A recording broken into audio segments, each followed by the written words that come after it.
Hello and welcome to the world according to Dr. V.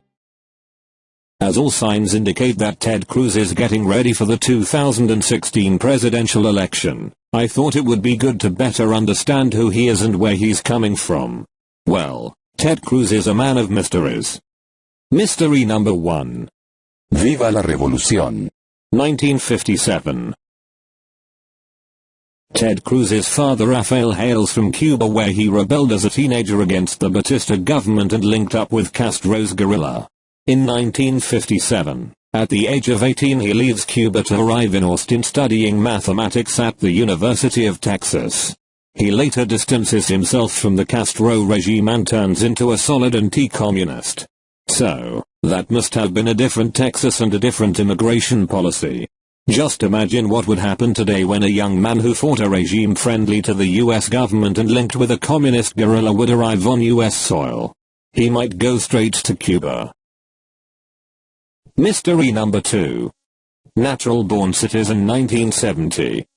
Ted Cruz was born in Calgary, Canada, to a father who does not have US citizenship at the time, and to a mother, Elena Darragh, a US citizen.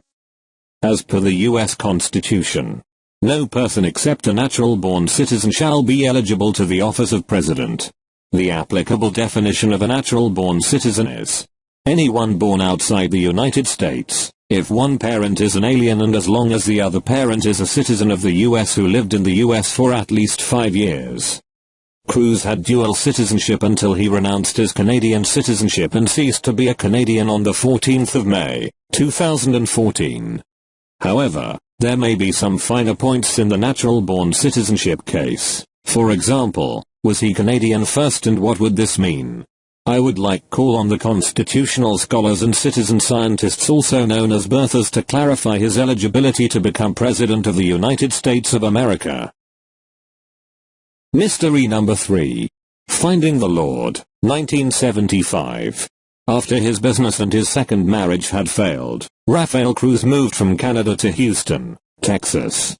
His estranged wife followed 6 months later. Cruz Sr. became a born-again Christian. I knew I needed to find a peace by finding Jesus Christ. His son and wife followed him, becoming born-again Christians as well. Around the dinner table, the talk was almost always about the Bible. This determined the childhood of Ted Cruz. Rafael Cruz eventually took his evangelism to the next level.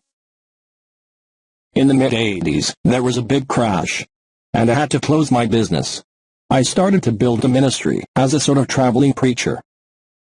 You know, if we look at our history, most people do not know that every one of those 27 grievances in the Declaration of Independence against King George were preached from the pulpits of America before they were written on the Declaration.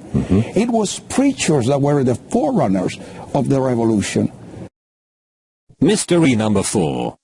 No rebel with a cause, 1983. What is every self-respecting teenager doing? Rebel. Rebel against the parents. Rebel against the establishment.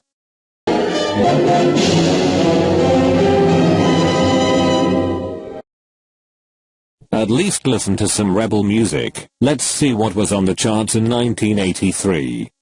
Culture Club had a few good lines for you. I'm a man without conviction. Or Michael Jackson Advise. Or simply. Now, young Ted was working on a different kind of rebellion. He joined the Free Market Education Foundation, and immersed himself in the virtues of the Constitution and the free market system, including private property, individual responsibility, and limited government. Mystery number 5. The Missing Pages, 1992.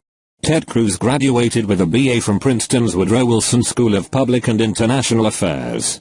His final thesis was Clipping the Wings of Angels. The history and theory behind the 9th and 10th Amendments of the United States Constitution. However, only the first 42 pages are available via the online archive.